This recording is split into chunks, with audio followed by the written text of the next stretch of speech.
Boas palavras, poesias e reflexões. Estamos ainda no mês de abril, continuando o nosso passeio pelo Espiritismo de Kardec. E hoje nós vamos falar de um tema central do Espiritismo, aprofundar um pouco mais. A questão da mediunidade, porque o Espiritismo nasce a partir da comunicação dos espíritos, como eu já narrei lá no primeiro dia, que nós falamos sobre a história, quando Rivail, Hippolyte Léon Denisard Rivail, se debruçou sobre os fenômenos mediúnicos para estudá-los, para observar o que estava acontecendo, porque estava havendo uma invasão, como diz Sir Arthur Conan Doyle, né, o autor do Sherlock Holmes. Ele define o que houve, né, na primeira metade do século XIX como uma invasão organizada dos espíritos, né, que começou a pipocar em todo o mundo, esses fenômenos ditos hoje paranormais, mas mediúnicos, enfim. E o Kardec, que na época então era Hippolyte Léon Denisard Rivail, depois que ele viria adotar o pseudônimo de Allan Kardec, vai analisar esses fenômenos. Então, o Espiritismo nasce da mediunidade e se alimenta da mediunidade e se constitui através da mediunidade. Porém, com a chegada do Espiritismo no Brasil, houve mudanças, né? Com o sincretismo que aconteceu aqui com o Espiritismo, houve mudanças no movimento espírita, na abordagem de como atuar na mediunidade. Então, o que acontece?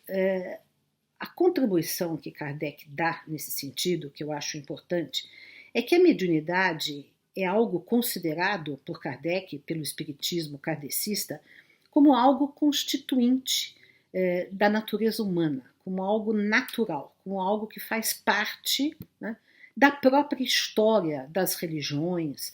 Então, por exemplo, trata-se de uma chave de entendimento. Por exemplo, uma pitonisa grega que falava, através da qual o deus Apolo falava, um xamã indígena, né, de uma tribo norte-americana, um pajé de uma tribo brasileira, né, que fala, eu saio do corpo e converso com os espíritos, né.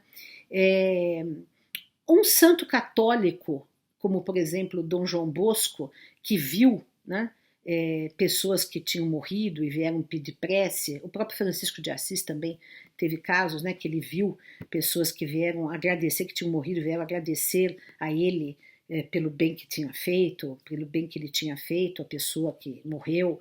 Enfim, esses fenômenos estão presentes em todas as religiões, em todas as culturas, em todas as épocas. Na literatura grega, por exemplo, na Odisseia, né, o Ulisses encontra a mãe do lado de lá e conversa com ela, né?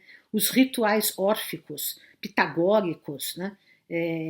Os rituais celtas também tinham culto aos espíritos. Então, é alguma coisa profundamente enraizada na cultura humana, né? E o que o Kardec vai fazer com isso? Vai estudar isto diante daqueles fenômenos que estão se manifestando naquele momento histórico, mas fazendo uma relação com todos esses fenômenos que sempre houve na história da humanidade, em todas as culturas, em todas as religiões, em todas as partes do mundo. E vai dizer o quê? Vai concluir o quê? Que trata-se de algo natural, né? Ele naturaliza, ele desmitifica, desmistifica, ele traz para o campo da racionalidade, da naturalidade, o contato que nós temos e podemos ter com o mundo espiritual. Então, isso é uma contribuição inédita, porque o que acontece? Todo contato com o mundo espiritual também sempre foi usado como uma forma de poder. Tanto que todas as religiões têm os seus sacerdócios, os seus gurus, os seus médiuns, os seus xamãs, os seus pajés, as suas pitonisas, enfim, e todas essas pessoas detêm um poder espiritual na mão que muitas vezes se uniu ao poder político, né? E o que o Kardec faz com o espiritismo? Diz, não, isso não é um poder especial, não são apenas pessoas especiais que têm esse dom, todos nós somos médiuns. Quando nós dormimos e o nosso corpo solta o espírito, e o espírito pode passear pelo mundo espiritual, nós podemos ter contato com as pessoas que já morreram, com os nossos entes queridos, com os nossos guias espirituais, com os nossos anjos guardiões. Nós podemos ter intuições, uma ideia que nos vem à cabeça, isso pode estar sendo insuflado por um espírito, tanto no sentido bom, positivo, quanto no sentido negativo. Então, ele naturaliza, democratizando, naturalizando a ideia da mediunidade de uma forma que não podemos, não devemos atribuir um privilégio, um poder especial, específico, àqueles que têm, ou mais ostensivamente, esse contato através da mediunidade. Isso é muito importante, porque desmonta o poder religioso, né? E é isso que o Kardec quis fazer. Por isso que ele não queria dizer que o espiritismo era uma religião, porque a religião, em geral, é constituída em torno de hierarquias, né?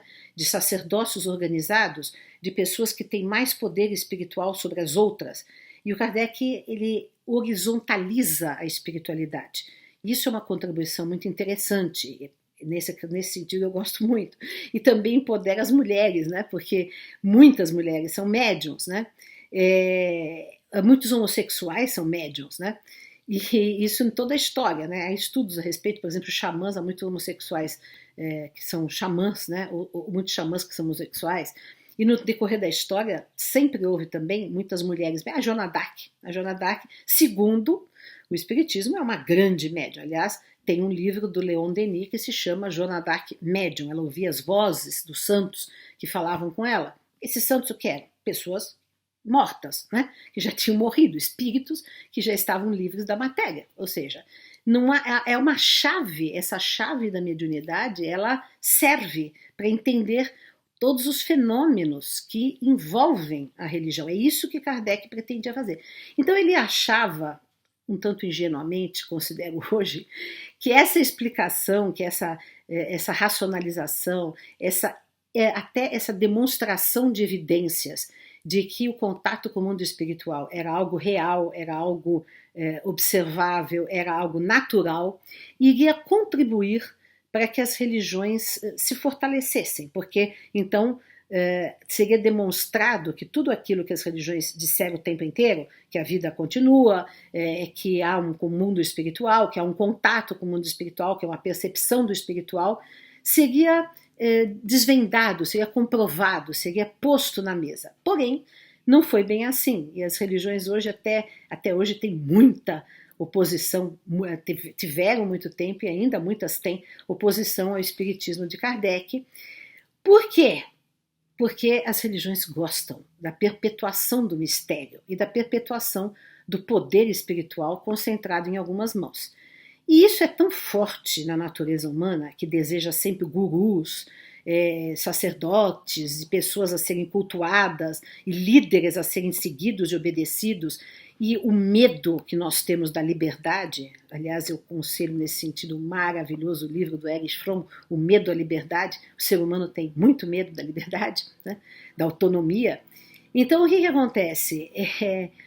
No Brasil, quando o espiritismo chega, recria-se o culto aos médiuns, né? Então, nós temos médiuns que são idolatrados, como o próprio Chico Xavier e outros, né? Que são idolatrados, que são considerados infalíveis, que viram gurus. E não era essa a intenção de Kardec. Não era a intenção de que, por exemplo, se alguém perdesse um ente querido e quisesse se comunicar com uma mãe, com um pai, ou com um tio, com um avô, com um filho que tivessem desencarnado, não precisava procurar um grande médium que fizesse uma exposição pública de cartas, de psicografias de entes queridos. Mas podia, na sua própria casa, com seus próprios familiares, fazer uma sessão espírita, fazer uma evocação e ali receber uma carta, uma mensagem do seu filho, da sua mãe, do seu pai, conversar, ajudar se ele não estivesse bem, ser ajudado se ele estivesse em condições de ajudar, de aconselhar. Então, essa ideia familiar, democrática da mediunidade para Kardec é algo que não pegou aqui no Brasil, porque nós ainda estamos naquele atavismo das religiões, de todas as religiões, né? do culto à personalidade, do santo, do intermediário, de que nós precisamos de uma intermediação e não podemos diretamente nem nos comunicar com Deus, nem com Jesus, nem com os espíritos. Precisamos sempre de uma intermediação que seja superior a nós. Uma baixa autoestima tremenda, né? Então, foi por conta disso que o Kardec escreveu o livro, que para mim até hoje é muito atual. É o livro dele que menos envelheceu, porque os outros têm coisas muito bonitas, mas tem também coisas que são datadas do século XIX, mas é o livro dos médiuns, que é justamente um manual, né, para os médiuns, os evocadores, ou seja, para nós sabermos como lidar com a mediunidade. Porque é claro que não é sentar e falar com os espíritos, tem que ter, não é ritual, não é mistério, não é iniciação, mas temos que ter um cuidado, né, ao falar com os espíritos, como analisar as mensagens, uma ética, não cobrar, não pedir, não evocar espírito para pedir para ganhar na loteria, o número da sorte, ou discutir sobre uma herança. Não, não são esses objetivos para os quais a mediunidade deve ser usada. A mediunidade deve ser usada para o bem, para a construção, para a orientação moral, né? Também não é para interferir no nosso livre-arbítrio, devo casar com fulano ou devo comprar essa casa, não. Isso não faz parte da ética proposta por Kardec ao lidar com a mediunidade. Mas por quê? Não é porque é uma proibição, é porque se você chama espíritos para te darem conselhos assim triviais, né, o que vai acontecer? Virão espíritos que darão esses conselhos, mas são espíritos ainda muito apegados à matéria, são espíritos, às vezes, zombeteiros, que vão zoar com a sua cara, porque um espírito de fato elevado, bom, ele não vai interferir nessas coisas materiais, ele não vai interferir na sua liberdade, ele vai te dar um conselho moral, uma ajuda, um apoio, um afago espiritual, vai te dar alguma instrução, mas não no sentido terreno, né? Não no sentido... Então, isso, por exemplo, é uma coisa que diferencia a mediunidade no espiritismo kardecista e, às vezes, de outras mediunidades aplicadas em outros setores, né, das religiões chamadas, que podem ser chamadas de mediúnicas, que são, por exemplo, o candomblé e a umbanda, que às vezes fazem orientações mais terra a terra, né? E o espiritismo kardecista não aceita esse tipo de orientação. Não que elas não possam ser dadas, mas achamos que o trato com o espiritual tem que ser num nível mais moral, mais intelectual, mais instrutivo e não terra a terra, né? Podemos ter intuições também do que fazer ou não fazer, mas a nossa liberdade deve ser sempre preservada. Isso é uma coisa que é muito enfatizada por Kardec. Então vejam que o espiritismo kardecista reconhece o fenômeno mediúnico como presente em toda parte, mas pretende dar uma orientação, digamos, racional, cuidadosa, ética e democrática ao uso da mediunidade, né? Então essa é uma das grandes contribuições que nós temos do espiritismo kardecista, e é isso que nós colocamos aqui para vocês entenderem. Eu quero ler, para encerrar essa nossa, uma poesia aqui do Herculano Pires, porque assim, a ideia de que no movimento espírita kardecista não se deve receber preto velho, né? Seriam entidades da Umbanda, e eu considero que isso seja um racismo espiritual, né? E aí o Herculano, que eu frequentava as reuniões na casa dele e muitas vezes se comunicavam pretos velhos, e ele fez uma poesia para um preto velho, Pai Jacó. Pai Jacó, não sei mais o que fazer, estou sozinha no mundo, Pai Jacó, meu pai morreu. Que nada, fia, mudou-se, todos temos que mudar, mas tanto aí como aqui, para ninguém há de fartar o amor de Nosso Senhor. Na mesa da caridade, tu és preto ou médium branco, os filhos que te rodeiam são brancos, pretos, mulatos, mas todos trazem no peito um só coração vermelho. Pai Jacó, ando muito doente, nenhum remédio me cura. Tenha paciência, meu filho, a doença é que cura a gente. Tua carapinha de paina é branca, branca de amor. Que importa que usam teu nome para vender defumador? Tu sabes, ora se sabes, que também Nosso Senhor foi vendido para a cruz. Pai Jacó, ando mal de vida, dê um jeito por caridade, me arranja um santo, um patuá. Meu filho, o santo é Jesus, o patuá fazer a bondade, o bem e o amor praticar. Na mesa todos concentram, confiantes de olhos fechados, tu passas como uma noite, de estrelas e lua cheia, brilhando sobre os telhados. A casa grande, as senzalas, as cafezais e os engenhos, o tronco, o ferro, a chibata, ficaram longe, tão longe, perdidos numa outra vida.